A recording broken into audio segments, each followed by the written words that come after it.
Welcome back to the Disrupt Education podcast. We are in hot August. It's getting warm. Yeah. Uh Hot light. Oh, I had it and I lost it. But It fried in your brain. See? yeah, right. The heat's in my brain and it's early. Like we said on last week's episode, we don't typically record in the morning. And Yeah. I don't know, I am like super fresh and bright and I've got all these ideas stirring in my mind in the morning, but like maybe it does help to let them simmer during the day before you podcast. We're learning that. I don't know. No, yeah, you nailed it though last week and then this week, like because we're doing this earlier in the morning. It's a different vibe. It is weird. It's kind of like, all right, it's business. Let's go. Hours. I feel like I need to be more proper. I don't know. We're like not really, I'm not really used to working, from home like this. In the summertime, I get the opportunity to do it. So, but that's interesting. I mean, that kind of goes up into, last week's guest, Mo, talking about, all the different thing is it business like when he started school, it really laid a foundation. And if you haven't listened to it, go back and listen to Mo talk about his experiences, really open about, how, he was feeling mentally, and kind of just aware. I've never like, and I know I said it on last week's podcast, but a young person that aware of not only their environment, but like how they are responding to their environment mentally. I mean, to me, I think that's one of the key components of crushing anything and making things happen. Is a level of self-awareness. Like I am self-aware right now to realize that the podcast feels different and we're addressing it. We're like literally like working through it like in real time with all of you. And I think that's something that schools can learn from is like what is the pulse of the community, of the students, of the teachers, like in the moment. And I don't feel like the reaction time of education is expedient at all. It's not fast. And that is a huge hindrance to education. And it's also a great opportunity for those who do want to be in a community or be in a space that you can react quickly and pivot and change. Um, and it sounded like from Mo's experience that that was something himself and youth are wanting more of. They're not wanting to just kind of go through the motions as if certain events and circumstances didn't happen. And it doesn't have to be like the pandemic. It could just been something in the community that Mhm. happened the night before. And rather than go with business as usual, right? You're addressing it in real time. I think there's power in that and be able to kind of pivot, shift, not have like such a rigid schedule, rigid everything. And I don't know that high schoolers necessarily see that like you and I do because they don't know what they don't know. Even if you just Mhm. graduated, like you haven't necessarily you have what, like almost 8 years of podcasting, hearing about all these different ideas. It's like a treasure trove of ideas that most people collectively do not have because they only have their experience, which is also why people think that they know best with education. Well, okay, you know what worked for you and maybe friends or close family, but most people don't spend close to a decade talking to people about education. I'm Just not most saying. people. Uh, This is kind of like this is gonna go. I kind of want to tie this in because I don't know that yeah. people are hearing this. Like if you're listening to this podcast, like you're listening to I mean, I've been doing it for 2 years, but really Peter started this podcast and like if you don't understand like how many connections he has and the ability to see problems from like a variety of different angles, you're missing out. Like if you are you'd be better than most educational consultants, speakers, if you need somebody to come in and ideate for a school building, a community, like, so here's the deal is that Peter has 8+ years of experience listening to people. And I know he won't say this himself, but I just want to point out to those listening, he's going to be better than any educational consultant, any expert you bring in, because he has, I'm not like this. You did not know I was going to go down this route. No, Like, not this at is all. totally, But I love it. I'm thinking most people don't have these conversations, let alone have them for years. And the when I hear young people and we ask them like, what would you change with high school? They have ideas and whatnot, but sometimes they don't even know how to articulate because they don't have the brevity and the kind of depth and width that you and I have. You have 4 times as much that I do. But when we're thinking about changes in education, sometimes we're limited like by our own lack of experience. Mhm. And it just takes time to kind of hear and be able to see like what are people really talking about, which is Mhm. something that you're very good at. So I just want to plug that because if you're listening to this podcast and you're like, my school district wants to make changes, but we're stuck, it's probably because you don't have enough variety in the thoughts that you have. And so I'm just saying you're a treasure trove Oh, thank you. of ideas and information. But to like really help people, and your entrepreneurship background definitely lends itself. And I know you have a job and like and everything, you know, that's not the point. But I'm just saying, Right. like, if you're somebody listening to this podcast and you know somebody who's like, we want to be on the pulse, we want to make changes, Yeah. well, talk to Peter. Yeah. Talk I talk to appreciate us. that. And it is, you hear so much. I mean, I was pre-COVID, post-COVID. There's always an opportunity, I think, to hear people in the system. And I think the more that, kind of going along with what Mo was saying and like what you were saying there, is that the more we talk about these things, the more similarities there are, like between, we're human and we're connected a lot more than we are disconnected to each other. And I think that's a base of really building programs. We were just shooting out some ideas on last week's podcast about, what if we had like, a mental kind of health period or a time during the day where people, and some people are like, well, that's lunch. Well, yes and no, but maybe we could have it more guided. And of course, a lot of people, and myself included, you start to think, okay, what are the blockers before the blockers actually show up? And blockers are things that like are going to make this not work. Like some people may say, well, yeah, you put like 20 kids just talking in a room together. Are they going to actually talk about challenges? Are they going to talk about, are they going to be on their phones and all that? Well, I mean, let's cross those things off once they appear, right? And let's have conversation. Like, I think a lot of us talk ourselves out of things before we try. And again, this kind of is the meaning of this whole summer is don't talk yourself out of things before you try something, right? Try Mhm. it. There's going to be failures in there. There's going to be screw ups. And then let's try to figure out, okay, then what happened, reflect, and then keep going. Because out of almost every single conversation that we've had for the last 2 years, and I've had with others, previous to that, it's really about listening for the opportunities within the challenges, right?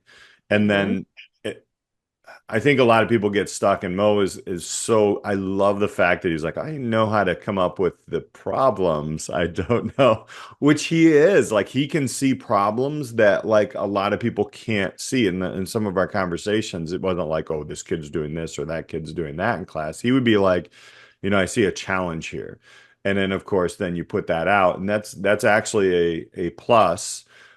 He wouldn't just sit around and complain about it. He would like present it and then try to figure things out. But I think that's what you need to do. And, with the people that that I'm working my, regular job as well, I've found a community that is always asking the questions, how do we make it better? And that is very, very strong. It's not like how do we get people on track? It's how do we make it better? There's a difference in that statement, right? How do we get people Mhm. back, like in post-COVID? How do we get people back to school normally? Or how do we get people into our schools again and make it better? That's a huge difference there, Ali. And that's what I heard Mo was kind of alluding to as the challenge, not just COVID, but anything. Right. And I know he did candidly kind of like, oh, I'm good at seeing problems but not solutions. I would kind of disagree with him on that Sure. because he literally said he's like, oh yeah, the college I'm going to, I noticed they don't really have a student photographer taking pictures. So he did see a problem and then Mhm. he's going to try and solve it. Yeah. And now, maybe he just said that because he's like, oh, well, I've never really thought about these educational problems that we are presenting him with. But I do think, he has a mind to see like these bigger issues, Hmm. like with the state of his friends, he just wanted to help them, Yeah. like, hey, go talk to this adult. And I also heard again in his answers that it was a conversation from a coach, a conversation from a teacher Hmm. that drastically changed the trajectory, minus his foot getting smashed, of like his high school experience. Hmm. And you just never know, especially young impressionable youth, like what conversation is going to move them forward, and possibly really empower them to take the next steps. And I don't know what resources he's necessarily envisioning, but the ability to free up time to just have more candid conversations with youth, literally give them a space to explore their interests, like what do they even like talking about. And we're not thinking like this sit around session and complain about everything that's wrong in a school or and everything, but I can just vividly remember, I don't know what age this was. It was either late elementary or middle school, where I think this was more common back in the day, but they had like a field trip where we went to this community center, and the whole day was about building community, and also like in a big group and in a small group sharing feelings. I mean, I remember people crying. Like these were my peers. There was like candles. Hmm. I remember sitting in a small circle. I remember sitting in a big circle. I don't remember what we were addressing, but emotionally, I felt a lot of relief. I remember at the end of the day, I was like, I don't know what I was holding in, like, and reflecting back, like as an Hmm. adult. But I know that that brought our class together really in a way that you couldn't have done just by going through the regular motions of school. So there are ways to craft like events or experiences where people can talk about what's going on in and out of school that could really move the needle forward. But we're just so rigid in education oftentimes, where you don't have space for that, or that those types of programs have been cut. We don't have time for that. We have to test, we have to measure, we have to get metrics, we have to get data. And it's like people are so much more than numbers Hmm. and data. And that's more and more prevalent, and we're Hmm. hearing it from the mouths of youth who just went through the experience. They're the ones saying this, we're just echoing it. Right. Right. And along with that, it really is like you tie kind of the mental capacity of where people are, and like not the capacity, but like the mental area where they are. Like you get people to really open up about who they are, whether that's a big group, a small group, or whatever, and you attach experiences to that. I mean, I think we're seeing a lot more advanced education, even though it seems like a lot of people will maybe throw the blocker up. It's like, oh, you're lowering the standards, blah, blah, blah.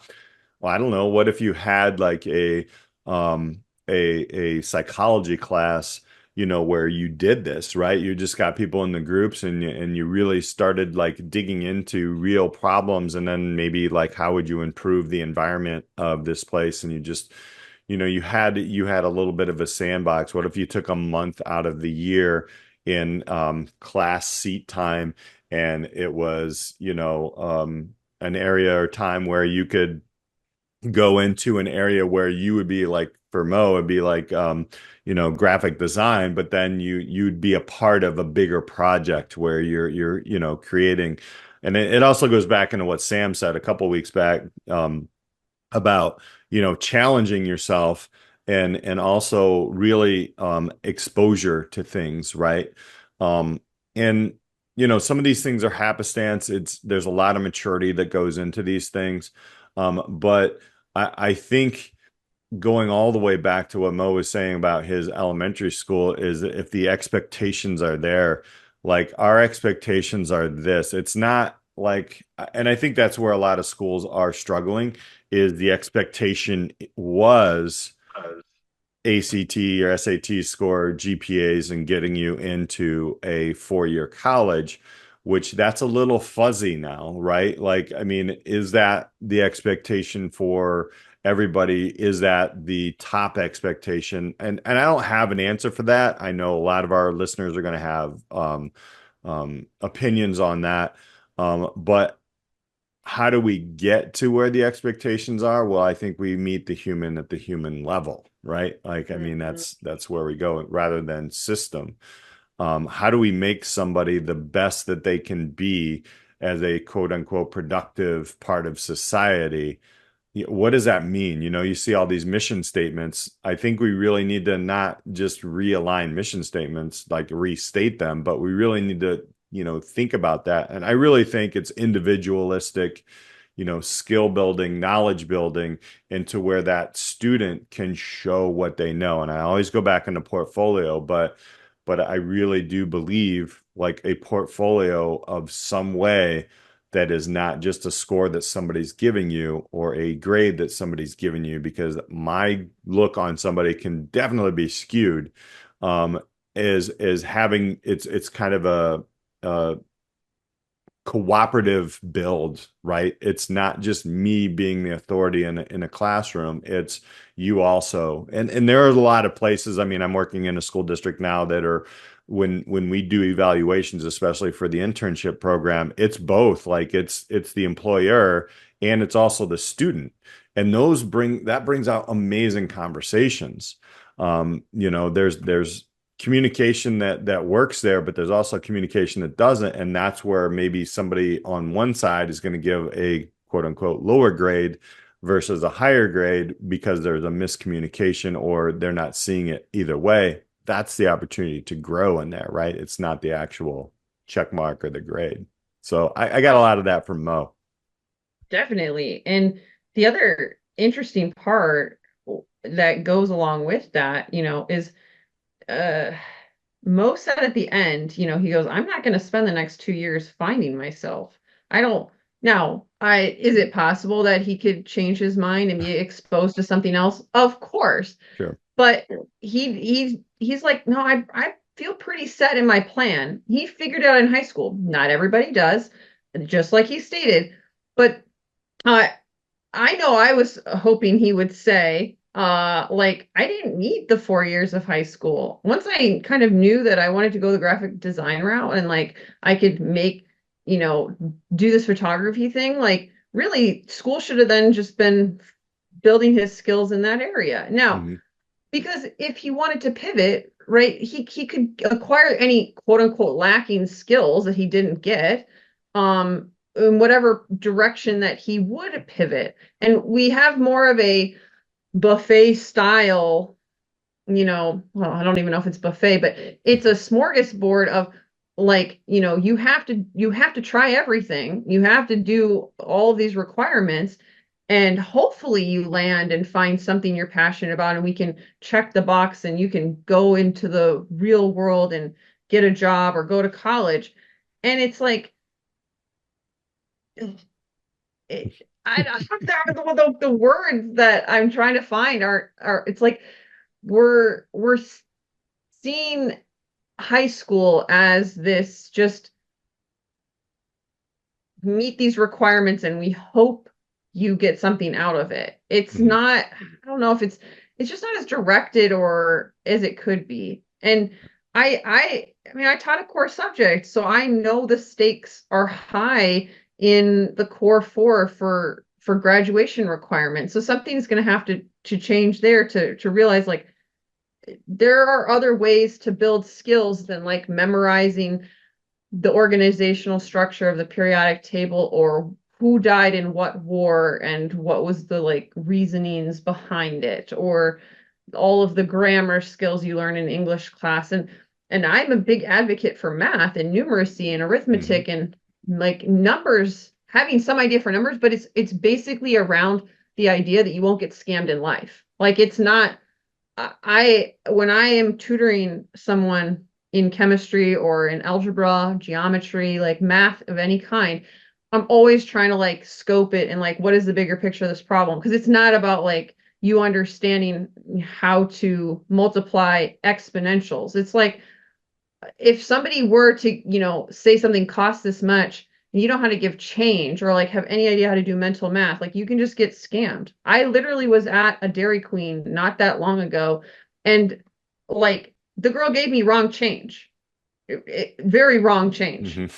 She had no idea how to even count up from that. And I was like, you're walking through life blind. Hmm. Like I just think like with basic skills like that, if that youth like went to high school and didn't even get that, like they're not connecting whatever it is we're presenting them in schools to like real life applications. The transfer isn't there.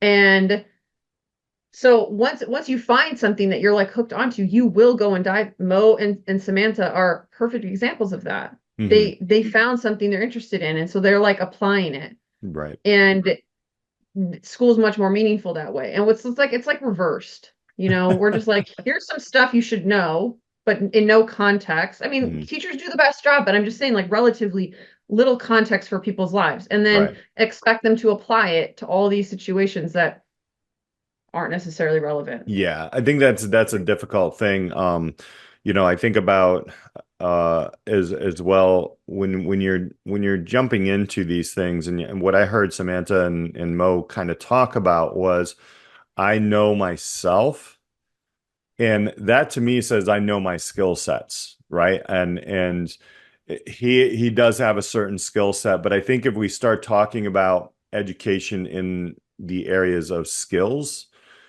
and even if a student like interests or young person interest or anybody's interest like changes or shifts, you still know your skill set, which is very, very important. And that goes back to the durable skills that, we had a conversation with America Succeeds and such. I think that is the transition that a lot of schools are looking at.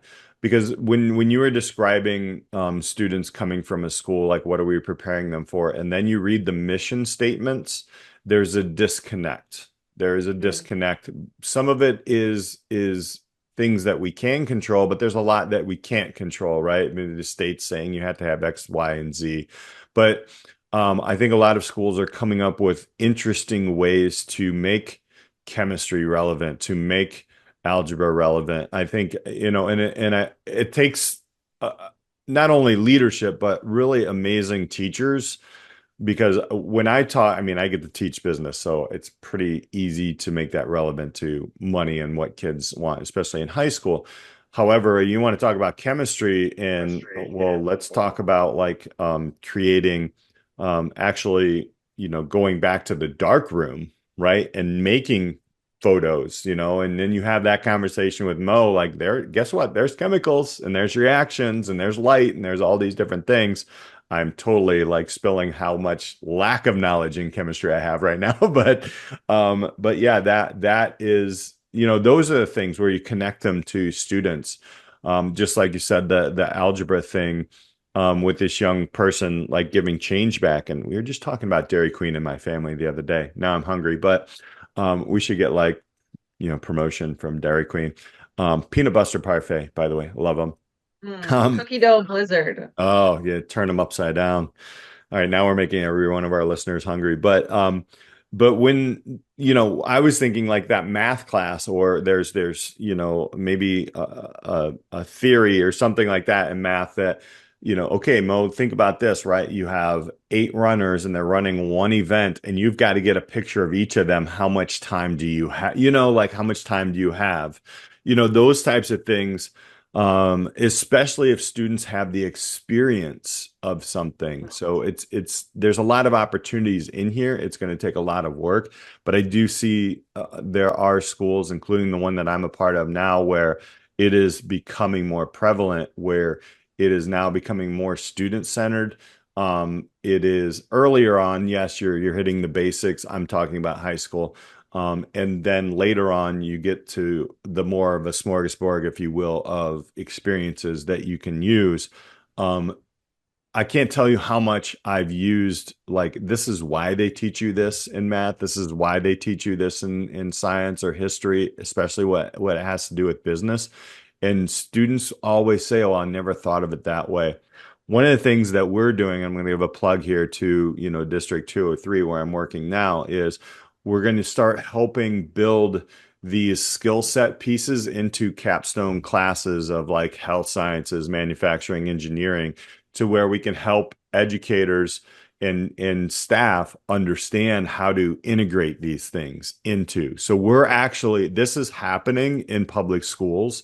So I'm excited about that. But I think, going back to all these things like, that Mo was talking about and that we've been talking about even with Samantha, there is progress here. Does Oh, it ever go as fast as we want? No, no. never.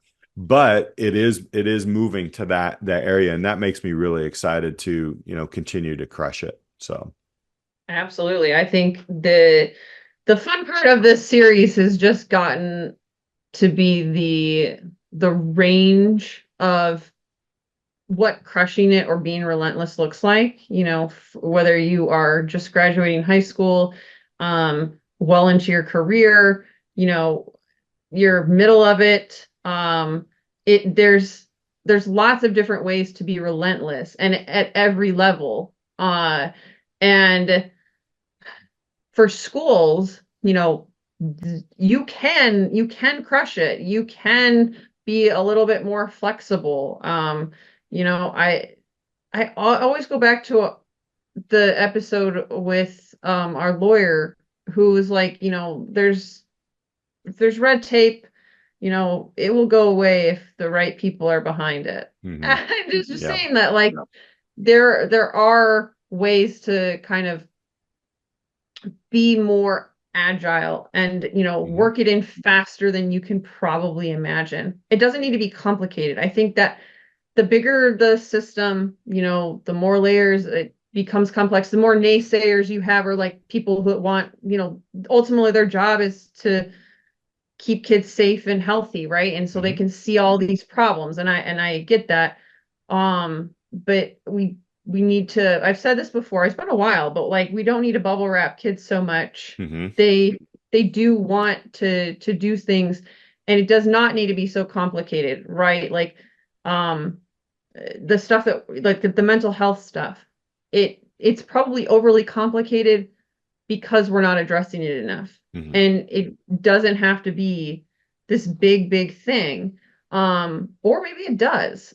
Like it, I just schools they are doing a lot. And Mhm. but I just there is so much opportunity to be relentless in like the time that we're in right now to meet kids where they're at. Yeah. And that will look different community to community. But that is what I think as we're getting closer to the start of the school year with this episode, people can kind of keep in mind. Like, how can we be relentless in our pursuit to meet our students, meet kids where they're at right now?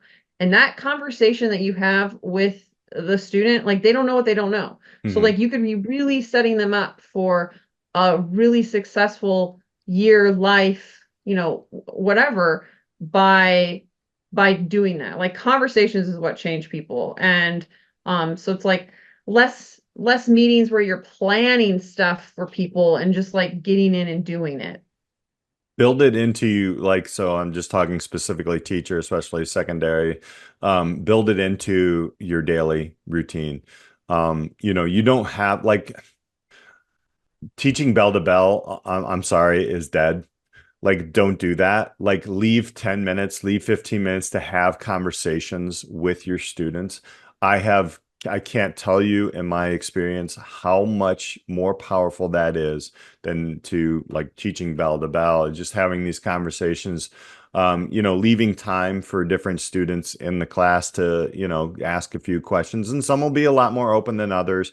And that really helps. The other thing that I wanted to kind of end on here is as we're going into, more into a year, um, I am not taking a traditional route as an educator. I have taught at now six different districts. Usually that's an administrator role, like your bouncing district, but not teachers. I want to reiterate the power in you as an educator, wherever you are, to take these risks, right? To try different things, not like egregious risks that are just going to put people in bad places, but risks to really try to know your students, to try to change things up a little bit.